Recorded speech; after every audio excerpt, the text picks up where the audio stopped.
To compete in the world's most prestigious open wheel development series, you're charged with the task of accepting the challenge of some of North America's most demanding circuits. Today, the young men of the CART Toyota Atlantic Championship will face yet another such task, the 4 miles of Road America, the longest permanent road course in the continent. To do well here is to announce that you've learned your lessons well, and more importantly, to do well today may position you to claim a title, to permit you to join the ranks of other Atlantic drivers who've been called champions.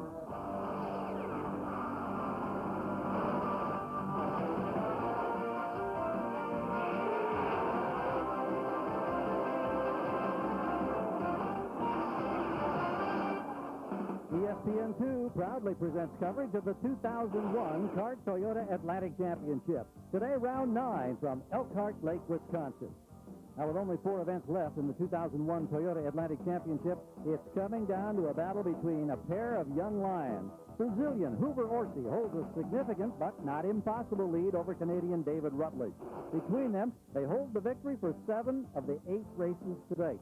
Today, Orsi must defend his advantage while Rutledge must start a late-season charge. And Hoover Orsi continues his dominance, and what a way to dominate. Here in Elkhart Lake, Wisconsin, absolutely just demolished the competition with an awesome pole qualifying lap. But the big question, you must know that if you can win here, you'll be very close to locking up the championship. I know this race is going to be pretty important. I think I have a really good car to the race, so I think we're going to be looking pretty good. I just have to break the toe, and I think I'm going to be by myself after that. And that may be the big key to the race today. Does he have enough speed, he and his team, to break the toe and make a run from the front? Now, the guy who will start alongside is with Brian Till. Well, Jan, David Rutledge is far from out of this championship chase. He's second in points, only 25 back. But, David, you guys seem to just keep coming up one little bit short. How do you fight that frustration? Yeah, it's just a little bit each time. Both teams are trying extremely hard, and we're fighting for each little tenth in each corner. It all adds up. But, I think we're not by any means out of this championship. We're going to work just as hard as we have been throughout the beginning of the season, all the way through to the end, and we'll see where we end up at the race that we're going to take us. Well, you heard the word fight. This Lynx team has plenty of fight left in it. They're not going to give up until the last race. So there you've heard from the 2 men who are battling for the title, and here they are in the front row as we check out the starting grid. With a new track record at better than 120 miles per hour, Hoover Orsi with his 3rd consecutive pole. Rutledge is right there next to it. In the second row, look at this. Jason LaPointe, in his 1st Atlantic race now for Lynx Racing, starts 3rd with another rookie, Jonathan Macri, for P1 Racing alongside. In row 3, the leader in the rookie points chase this year, Joey Hand, next to T.J. Bell. In the 4th row, on his home track, from Hurley, Wisconsin, Tony Ave. He has Martin Basso, who's 3rd in the championship, next to him starting 8th. In row 5, we find Grant Riley and Case Montgomery.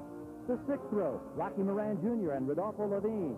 In row 7, Guy Cosmo for Duesenberg Brothers Racing, along with newcomer Casey Kane, the 21-year-old sensation, getting his 1st Atlantic start. In row 8, Stefan Waugh now switches from P1 Racing to Duesenberg Brothers. For today's event, he's next to Frank Dunch. And completing our field today, Ross Fonfurco in his 2nd Atlantic race, next to the veteran Bob Siska. We'll come back, and we'll watch round 9 of the CART Toyota Atlantic Championship from Road America right after these messages.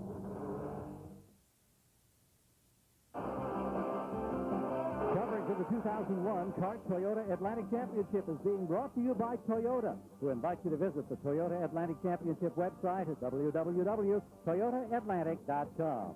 And by Yokohama Tires, performance that justifies obsession. As we welcome you back to Elkhart Lake, the Simple Green safety team trying to provide a helping hand for young Casey Kane, who's found frustration on the warm-up lap. The car stalled, and it apparently is not responding. Well, we'll have onboard looks over this scenic 4-mile layout today from this man, David Rutledge, who starts alongside Orsi in row number 1 as he battles for the championship as this season winds down.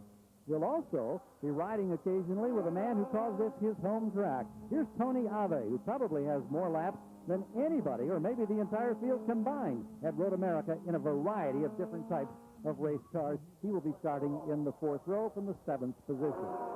We mentioned it's 4 miles. 14 turns. Elevation change all over. Jan Beekes, this is a delight for everyone. It is. It's a delight to drive, Gary, and I think in particular today, let's watch turn number 1. Great place to pass, as well as turn number 5, and that's obviously because you come after very long straightaways. In these Atlantic machines, you can draft. And the draft will be evident, maybe even on the opening lap as they take the green. They won't be going as fast as they accept the green as later on, but drafting down into turn 1 is always a treat to watch with the Atlantic cars. Let's go to Brian Till. We got a couple of stories from down here. One has got to be the hot young rookie, Jason LaPointe, in his first ever Atlantic start. He'll be starting third. Another hot young rookie beside him, Jonathan Macri from Canada. But Jason LaPointe's first start, second row, that's great. Another thing that we got to talk about is wind. We haven't had wind all weekend long. You talk about the draft playing an important role here. One of the things the engineers have not taken into account, because we didn't have it all weekend, was wind blowing up the front straightaway. We may see cars on the rev limiter going into 1.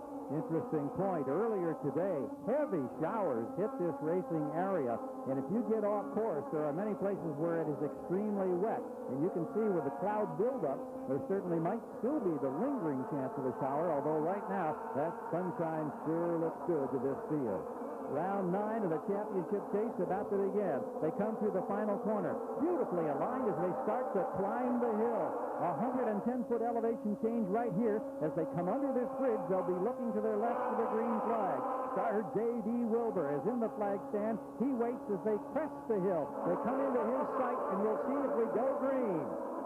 Still waiting. Tempo picks up. Green flag is displayed, and here we go on the lone stretch straightaway corner, right-hander, turn 1 at Road America. You ride with Tony Ave. Remember, he starts 7th, and it could be hectic in front of him. Hoover Horsey jumps into the lead. Rutledge looks like he's through in second place as they now make a quick downhill squirt toward turns 2 and 3. This is another great opportunity to pass. Ave looking inside T.J. Bell. And picked up a spot, it appeared, as he got through cleanly. You saw Hoover Horsey brought the field up slowly. That was a great move, because if he would have brought them up quickly, other people may have been able to draft. This is what Hoover Horsey is trying to do. He's going to stand on it on cold tires. He told me, I'm going to try and break the draft. Meanwhile, just behind him, everybody battling for their position. There's Jason LaPointe in the black and gold number 32. He hangs onto the third spot, the blue number 31. While Macri is right behind him as they come through another corner. Hoover Horsey did get a great start, but you can see that David Rutledge in second spot there is not letting him get away. I think turn 5, Rutledge was a bit quicker. Good opportunity now to look right over the top of the Lynx Racing helmet of Rutledge as he chases Hoover Horsey through the carriage. Whoa! Big wiggle there at 100 miles an hour. Man, that grabs your heart even here in the broadcast booth. And of course, what you're trying to do is push absolutely as hard as possible. 145 through the kink, flat out. But now David Rutledge is going to have to push hard, because that little wiggle definitely kills your momentum. Joey Hand alongside another car behind. Boy, we got a great race behind this group as LaPointe hangs on. Macri is right there. Macri takes over third spot. Here comes now T.J. Bell in the white car in the mix, and Joey Hand is the fourth car in that quartet. That is the race for third, fourth, fifth, and sixth. And it's Macri at the moment in the third. Here comes Joey Hand now on the inside of Bell. He makes the pass, picks up a position, and is now a top 5 runner. And I think that was Jason LaPointe that got a big wiggle, and that's going to hurt his straightaway speed. So here comes Joey Hand.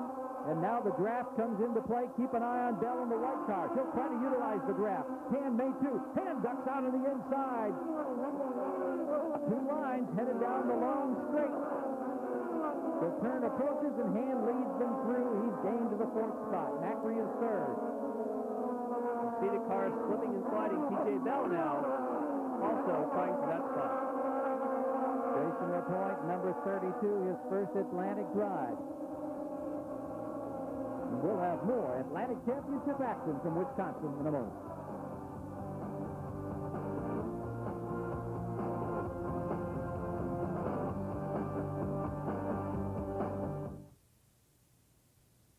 Just behind the front runners is T.J. Bell. He was able to get around Jason LaPointe. He's in that white car. There's LaPointe in the 32 car. And right behind them, well, I got a peek at a white car there, Jan. Do you see who that is? Oh, that's Rocky Moran who's come up. The teammate to T.J. Bell. identically painted cars, and Rocky Moran on the move. He's at the left of the screen. Yeah, Rocky has certainly got some great momentum going here, and you can't discount the fact, we've talked about it probably 3 or 4 times here in the opening lap, is that on cold tires, these cars are a bit skitterish, and if you can really keep your speed up and not make mistakes, you can take advantage. Rocky Moran is doing that right now.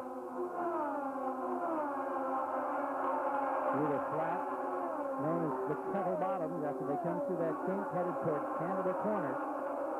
Challenges lurk everywhere around this beautiful high-speed circuit. It's unquestionably the fastest course that these drivers compete upon. And to a man, they'll tell you they love it. And that was the fastest section on the back, 152 miles an hour. Then you stand on the brakes, 2.4 Gs just in the braking. Wow. Approaching Canada Corner. The uphill climb as they complete the lap. 3 are now in the book. Keeping an eye back here, T.J. Bell in the 5th position. Now there's Joey Hand. Hand flashes by in the 4th spot at number 27. Hoover Orsi with a 1.7-second lead over Rutledge, and then Rutledge in turn has about a half second over Macri. There you can look at the interval. That's the leader just going under the bridge. And Jonathan Macri is just doing an awesome job. Brian Till had mentioned about his performance, but there's the scary part. Hoover Orsi may have, in fact, at the moment, broken the draft, and that was his intent. He said, on cold tires for the first 1, 2, normally you'd say 3 or 4 laps, but the laps are so long here, you'd say 1 or 2. I'm going to stand on it, and I'm going to try and break that all-important draft, and he's been so impressive here this weekend. He's a man on a mission, and he's looking very strong. Brian? Well, Mark Armstrong, Joey Hand's crew chief. Now, Mark, you guys didn't have the weekend that you wanted to have in practice and qualifying, but looks like you got a pretty good race car, and the draft's going to help you a little bit. Oh, yeah. You know, we didn't get to show what we had in qualifying. Broke the gearbox. We'd been fastest in the previous session, so we just got to come from 5th, which isn't bad. You know, we won from further back last year. So about the draft here and being in the right spot at the right time. The DSTP certainly knows how to win championships. They won it last year, and if they can get it done, look for them to be up towards the front. Look at the move here. Macri on the left. He's challenging Rutledge for second place. They're side by side. Oh, it doesn't get much better than this, John. And there goes Jonathan Macri into the second position. Man, this rookie is having a great day, considering he's actually changed teams. Now, yes, he's always driven for P1. Yes, that's still his car. But when they had the switch, when Casey Kane joined the team, he now has the mechanics and the engineer of Stefan Waugh. So there's been a bit of mid-race swapping, and that didn't seem to bother Jonathan Macri at all. Not in the least. Meanwhile, for Casey Kane, we'll point out again, he stalled on the warm-up lap and was unable to get restarted, and so a very frustrating debut for the 21-year-old driver and newcomer to the series. Here's Orsi just flashing out of the street. Here's the draft now in play. Rutledge had a notion, but he was laid up in right. So Macri protects second, and now Joey Hand. He's challenging for the 3rd spot. Hand on the left side of the screen, and number 27 may have the advantage, and David Rutledge is losing valuable championship points as he's now shuttled back to 4th. Now, Jonathan Macri's time on that last lap was actually 0.4 of a second faster than Hoover Orsi. So that means, we don't know if that was just because of the draft, but there is a chance that Macri might be able to catch our leader. Well, keep an eye on this before we go to the pit.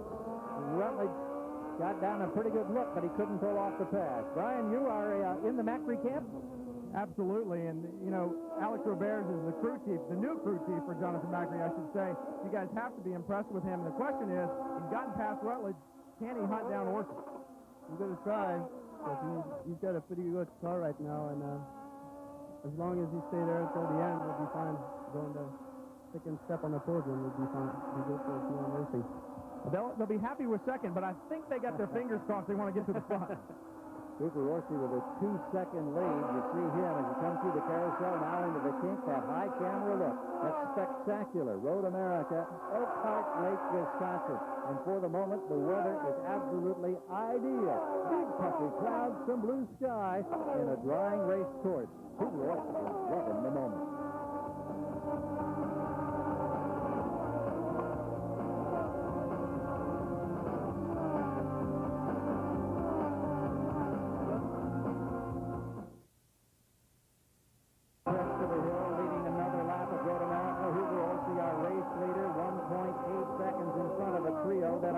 racing him. Here's the race for second, and it's Joey Hand who now takes the second spot as he gets by Jonathan Macri. Rutledge is right there should either one of those cars in front of him make a slight mistake. Riding with Rutledge out over the edge of the rumble strip.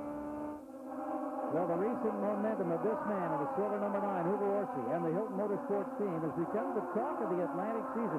And when it comes to pinpointing the key to their recent run of success, well, the team simply points to a couple of their favorite things.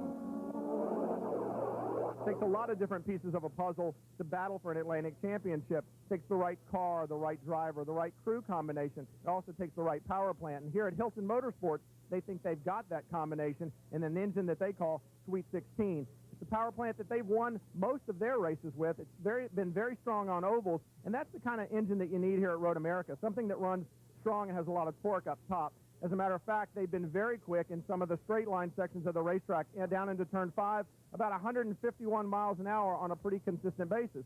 Now, there have been other cars that have been quicker, but I can tell you from watching qualifying, Hoover did all these speeds on his own with no help from the draft. Other cars were quicker, but they had help in the draft. His car is also hooked up in the corners. From kart timing and scoring, I can tell you that in the tight sections of the racetrack, he's also been quick.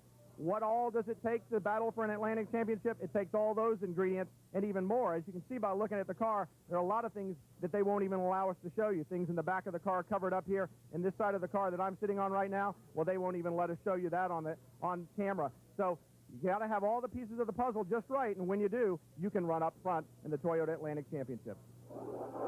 Hoover Orsi with wins at Milwaukee, Cleveland, Chicago, Trois-Rivières, and 3 seconds. And we got to flip the positions here as Rutledge now regains one of those spots.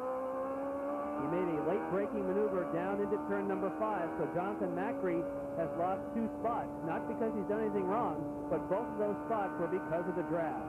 And yet I think it really bears out what you were saying initially. If Hoover Orsi is able to break the draft, which he's done, how it plays with the rest of the field, because we've seen second, third, and fourth swapping positions, and now it looks like Joey Hand is trying to break away from the men running right behind him in third and fourth. But I think this group can catch him. I think that Joey Hand, I don't think they can do it on their own. But if these 3 drivers were to work together and do a bit of leapfrog, I think you could catch Hoover Orsi. 17 laps is the scheduled distance of this event. We are running now on lap number 6 of the 17. Orsi the leader. Macri had been in second. Now he's back in fourth. Here's Tony Ave. Let's check on his progress. And unfortunately for Tony, he is going backwards.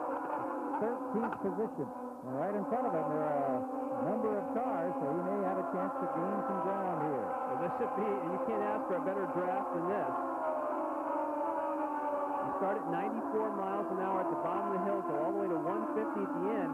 The fact that he's not picking up a draft, I would suspect he's got some kind of engine-related problem. He should have easily been able to pick up a draft, just like we see here for the front 2 cars. Guy Cosmo just gets by Rodolfo Levine as he made the pass going down to turn 1. Here's Ave with a run now. That's Case Montgomery in the white number 7. And Ave had to back out of it. Back on the throttle hard. Now, see, Tony Ave there was faster, and he has to duck back behind. So either he's got way too much wing in the car, or that car is not producing the power that it should. Riding with Ave, getting a good look as he challenges Montgomery, and Case had to get on the brakes just a bit going into that corner. Only 56 miles an hour, slowest corner on the racetrack.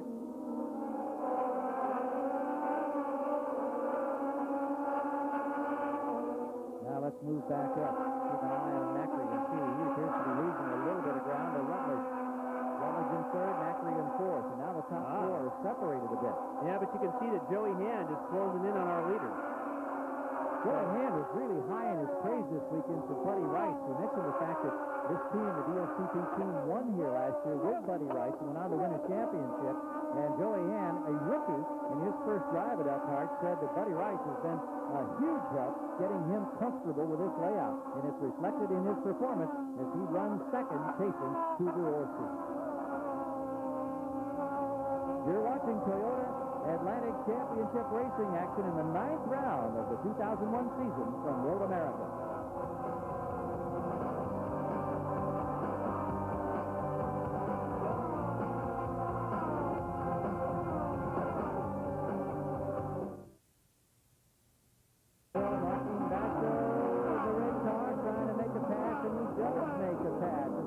up a position, getting by Rocky Moran Jr. And that will put Martin Basso in 6th spot. And considering that Martin and his crew had to totally rebuild the car, he had a huge crash here earlier in the weekend. They had to stay up till 3:30 a.m., and that's not the first time that's happened this year. He had that in Milwaukee as well, and so that's a nice recovery. Jason LaPointe, we were watching him early on, but he, after starting in the second row, has been slipping back a bit. He's now in 8th place in his debut Atlantic Drive. That long sweeping carousel, slightly downhill. And he'll check into the pits meanwhile, Brian. For Steve Cameron, Lynx Racing has always had a history of finding great talent. Jason LaPointe seems to be one of those, but his first ever Atlantic appearance is a little lack of experience on the racetrack, or you guys having a mechanical problem? No, he seems to have a problem. The car was great in qualifying when he was third, but he's picked up a large understeer. We think maybe it's a tyre problem, and if you know in qualifying you got together with Basso, we damaged the tyre. We had Yokohama check it. We thought it was okay, but maybe that tire's hurt. You're also the team manager, and you've got David Rutledge underneath your control, too. And what do you need to do to get to the front? Just keep pushing real hard and try and pick up the best tow we can get, He's got to give it everything he can, and, he can't make any mistakes. That's the other side of the deal. He's closing in on him. I guess the question is, once you catch him, is the draft going to help get by? We know Hoover ran strong in qualifying with no help in the draft at all. Yeah, we can do the times by ourselves, so, I know Orsi can as well, but it's a long run. Nobody's run a lot of laps here yet, so it's going to be interesting to see what happens to the balance of the car in those last 4 or 5 laps. Well, it's a long run. It's like you said, no one's run long runs yet, and the other thing is the track has changed significantly. There's a lot of Champ Car rubber down. There wasn't here the rest of the weekend.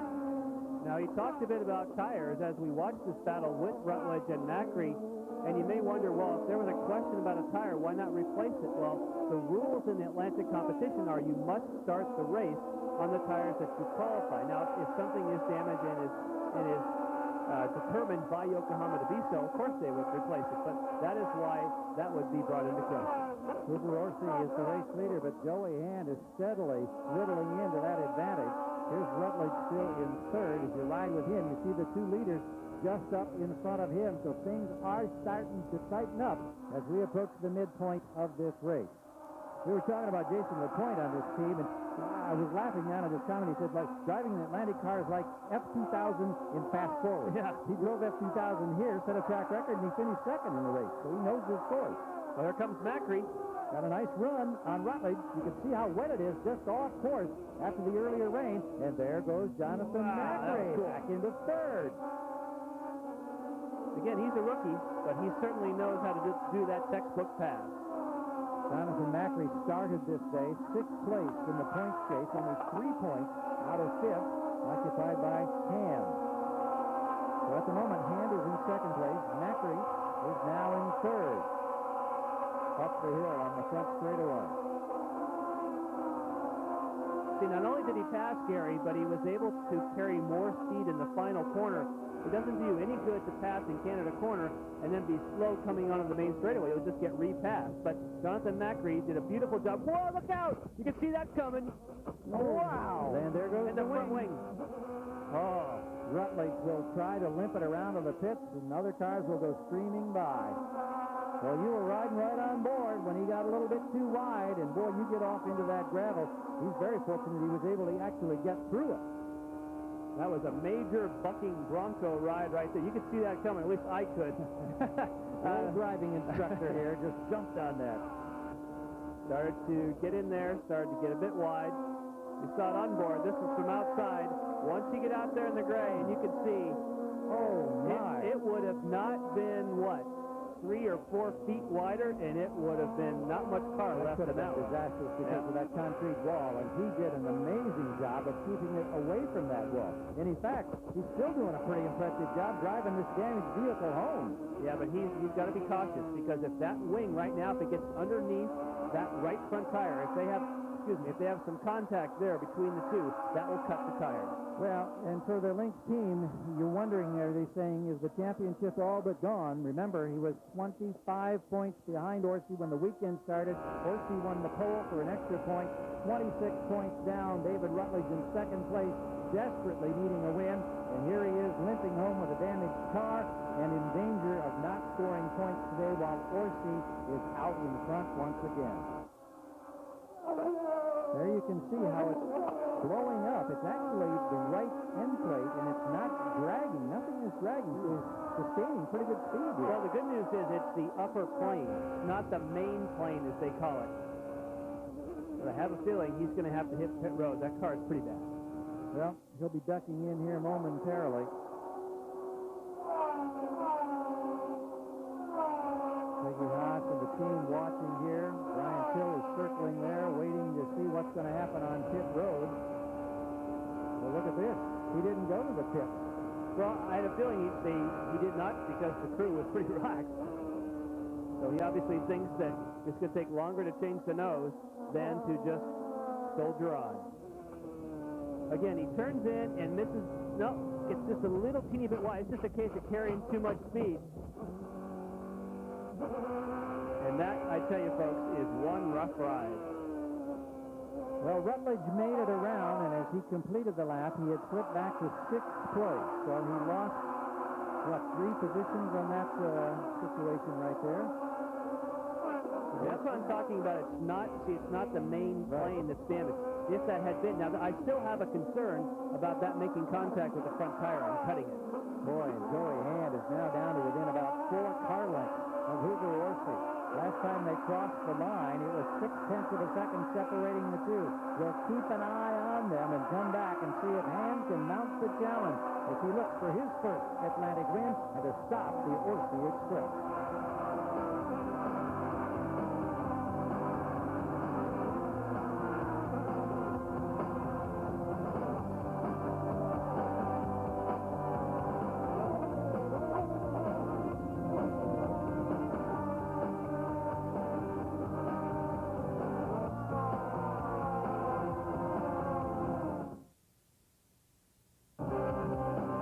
Back to Elkhart Lake in time to see a major problem for Tony Ave as he climbs out of the cockpit and the front of the car embedded in the tires after getting through the gravel. And the day for the driver of number 20, the Miller Lite Special, is over. Oh, it's been a tough day for Tony Ave. He was hurt very, very badly many years ago in a tough crash in another class of cars at this racetrack. And he mentioned he's driven a lot of different types of vehicles. He loves this place. But today, not enjoying it after this. In the carousel, right on line, and something broke. Absolutely something broke at the back of that car. No warning whatsoever. Yeah, that was not just losing it. All right, let's go to Brian. Well, Rutledge did come in. The whole second element on the right side has been torn loose. They're going to have to replace the wing. I had looked at Rick Cameron a moment ago, and he said, no, we'll lose more time by coming in to change it. But I think that's before the second element finally gave way to get completely, and that whole end plate was back into the steering mechanism of the car. They had to bring it in and change it. It's going to hurt, but the thing you got to remember, it's a 4-mile racetrack. If they can get him out on the lead lap and they have a full-course yellow, there's a hope, and that's all they can do is keep their fingers crossed. Well, major problems for 2 winners this year. Rutledge, they continue to work on his car after this experience.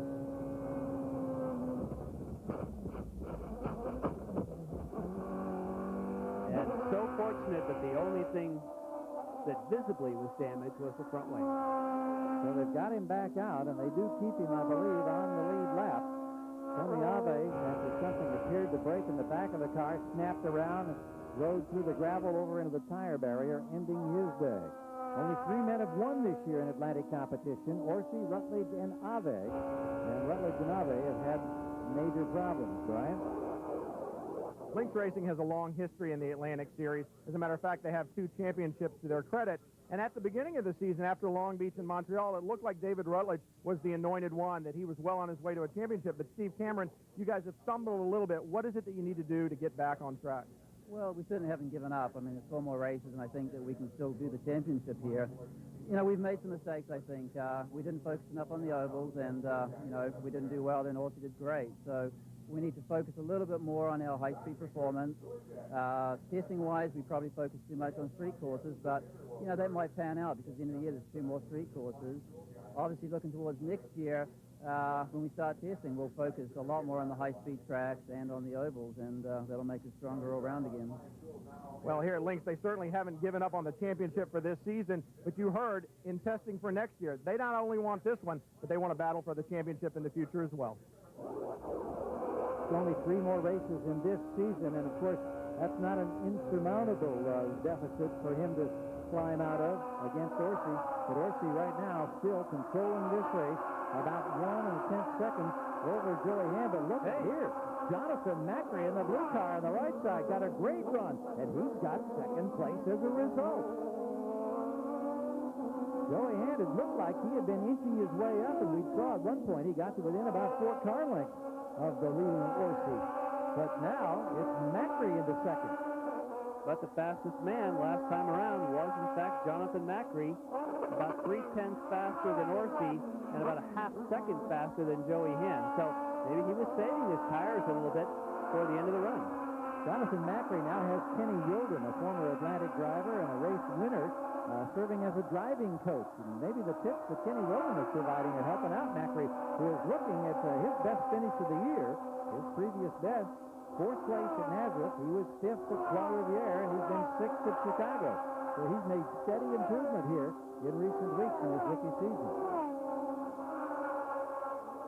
Well, coaches, you talk about coaches, Gary, and when I ran Atlantic, there was no such thing as coaches, but all these top guys now have them, and they have serious coaches. I mean, the case of a lot of these guys, you talked about Joey Hand, of course, his coach is Buddy Rice. This is the race between Rodolfo Levine and I believe it's Guy Cosmo, who may be right behind you.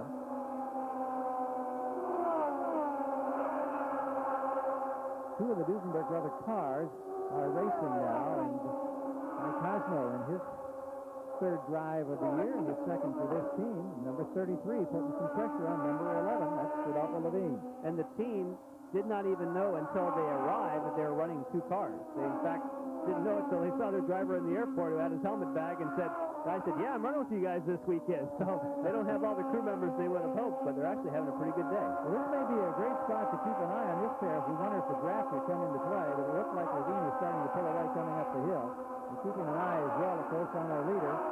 This is Hoover Orsi, and he's still in front of Jonathan Macri. To the pits and Brian. Well, Keith Hilton's the owner of Orsi's car. Now, Keith, you guys have seemed to be on a roll as of late. Hoover got his win, then more came. He got his first pole, then more came. Almost too comfortable when you got a big lead like this? We're a little nervous. You know, luck's been our way lately, and Hoover's just getting better and better every day, and we're looking towards that championship. Yeah, I bet they are. But you know what else they've been doing? Hoover Orsi and Keith Hilton were walking up and down. Of course, this race takes place after the Champ Car race, and they were talking to a whole bunch of owners because Hoover Orsi is hot property right now. And look at here, Guy Cosmo, number 33, has gotten around Rodolfo Levine, so he has claimed the spot back. They've swapped positions here, Brian. Well, you talk about Hoover Orsi being hot property. As I'm standing here talking to Keith Hilton, I had to ask one, Rick Mears, I think you might recognize that name, to step out of the way so we could do the interview. So you're talking about hot property. Yeah, he's getting a lot of attention. Yes, he is. And boy, when you win races, people take notice, and that seems to be the bottom line. These young drivers, that's why they tell you, I'm here, I got to win races. If I win races, I know people may come knocking on my door. Well, Hoover Orsi has been winning races. His time winds down at Elkhart, he may be about to do it again. We'll be back for the finish after these messages.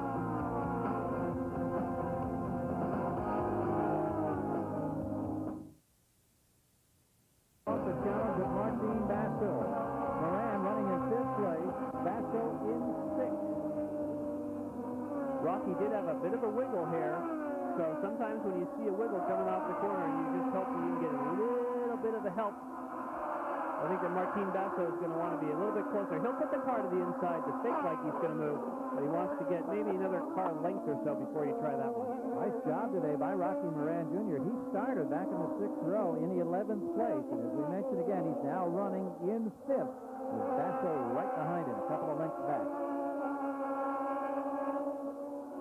Meanwhile, Rudolfo Levine has gotten around Guy Cosmo. They've swapped that position once again. They're racing for 8th and 9th, and they repeatedly keep swapping back and forth. At the moment, it's the number 11 car of Levine from Mustang Racing who has the advantage. And that's not actually bad, Gary. If you work with somebody, you would want to leapfrog a couple of times per lap to use the draft. It's actually faster, so you can catch the cars in front of you by doing this. Looking down from that high shot as they flash under one of the bridges. Look at the size of that gravel trap outside the carousel.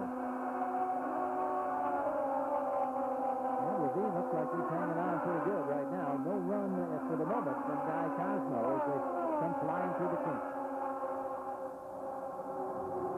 Fastest part of the racetrack, approaching Canada Corner. As we talked about, huge pressure on your seat belts as you go for the brakes there. It's like they call it hanging from the belt. 2.5 times your body weight. Just kind of suspends you on the belt as you approach it. It's quite a thrill. That's about as dramatic a deloading as you get anywhere in the Atlantic Series, isn't it? It is. I mean, anytime that you have, actually it's not the only place on this racetrack because you have very long straightaways and some slow corners. Anytime you break that long, you can develop some big Ds. Rudolfo Levine, a newcomer to the Atlantic Series this year, 23-year-old driver from Mexico. Here's Hoover Orsi, 1.2 seconds in front of Macri the last time they crossed over the timing stripe. They're going to break away one more time here, and we'll come back and see if this team, Kyle Brannon, the engineer for Hoover Orsi, can do it again.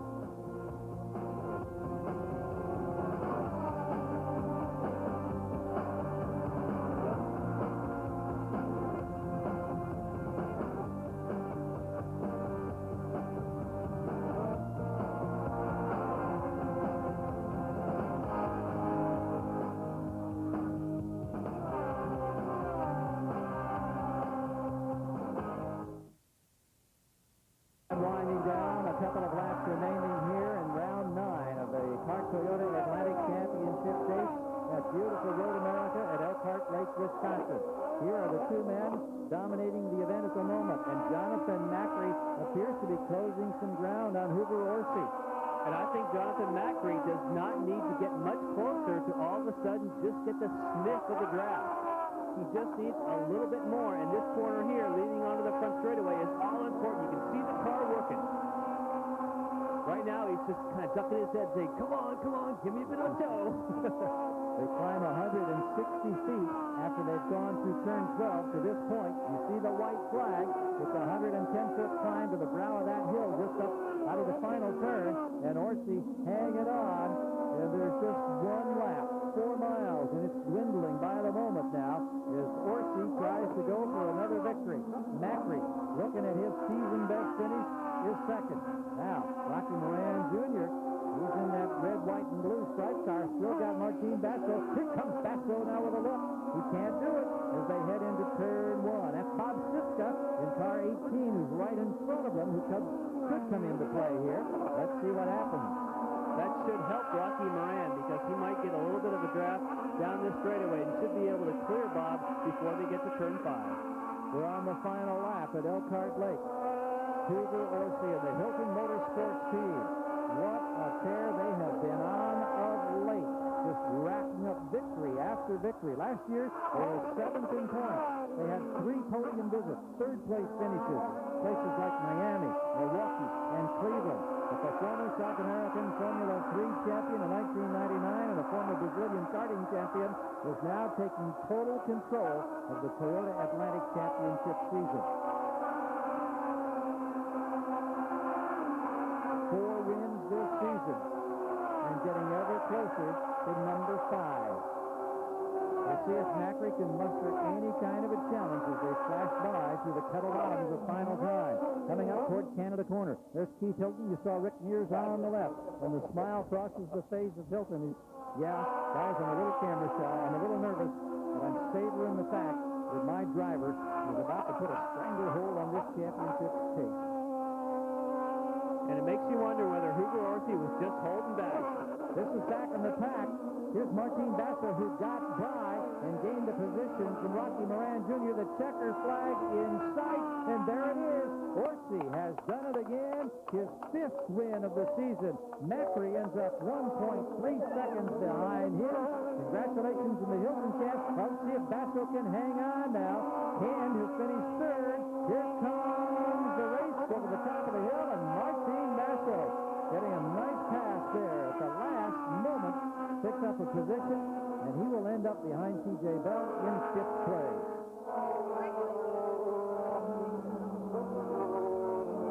Well, congratulations once again. It's become an old hat here, but don't tell that to Keith Hilton and the Hilton Motorsports team. We'll hear from Hoover in a moment.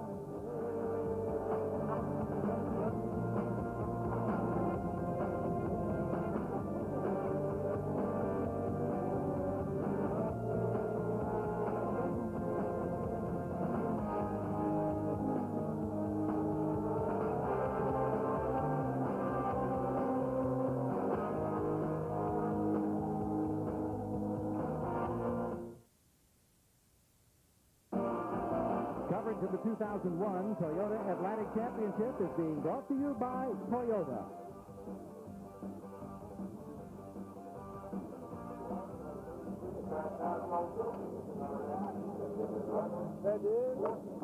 Welcome back to the longest permanent road course in the U.S. And Hoover Orsi, we've seen him do this before. Qualify on the pole, lead every lap of the event. He's done it once again, dominant in qualifying, and he went out in a race that we felt sure would give him some competition just because of the drafting capabilities of the long straightaways here at Road America.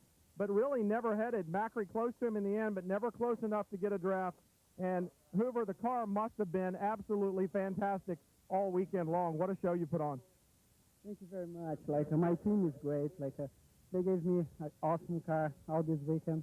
And the race was a little bit more difficult than the qualified because the weather changed so much from yesterday. But still, the car was awesome to drive, and one more win. That's it. And David didn't score points, so we are even closer to the championship. Well, championship is what everybody's thinking. You said David didn't score any points. I got to know, did you see it in your mirror, or did your crew guys tell it to you? Were you looking for him in the mirror? No, I didn't look at my crew say David's out. Keep doing what you're doing. Just concentrating your race, and so that's what I did. I was trying to put every lap the same. Really concentrating my times, and because the guys behind was quick, so it was an awesome race.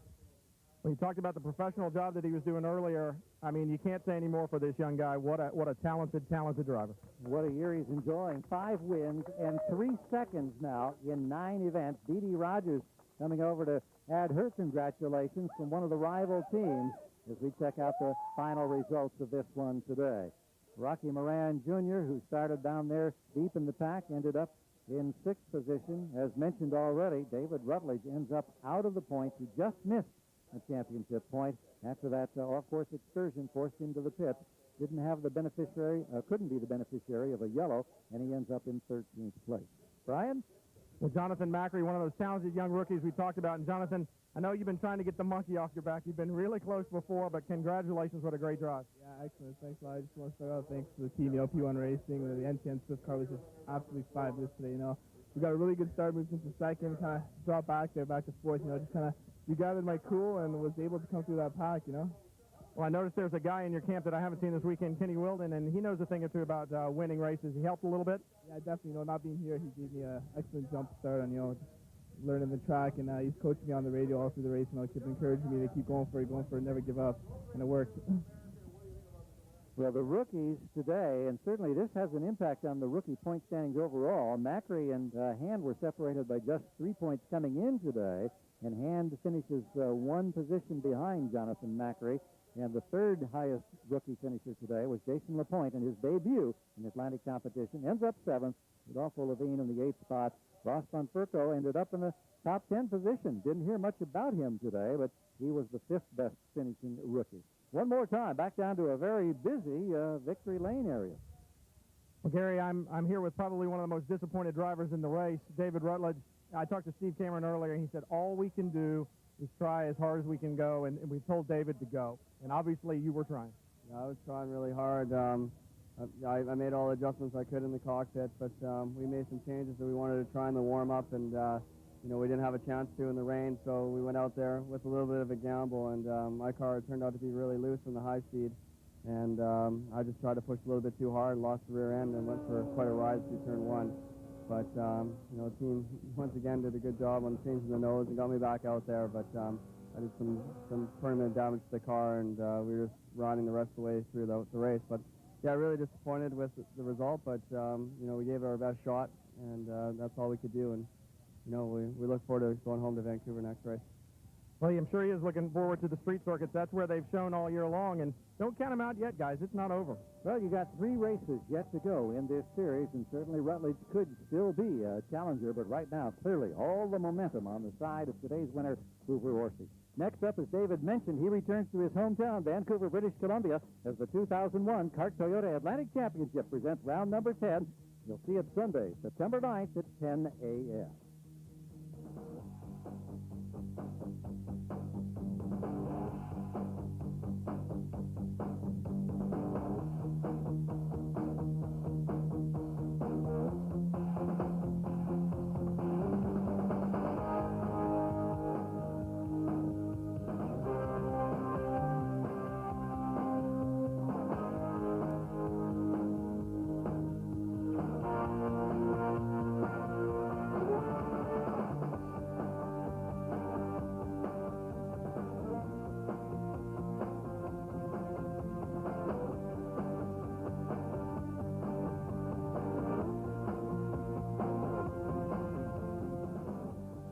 Jan Beekes and Brian Till, I'm Gary Gerald. Thanks so much for joining us as we congratulate Hoover Horsey on another win. We remind you this has been a presentation of ESPN, the worldwide leader in sports. For more, log on to ESPN.com.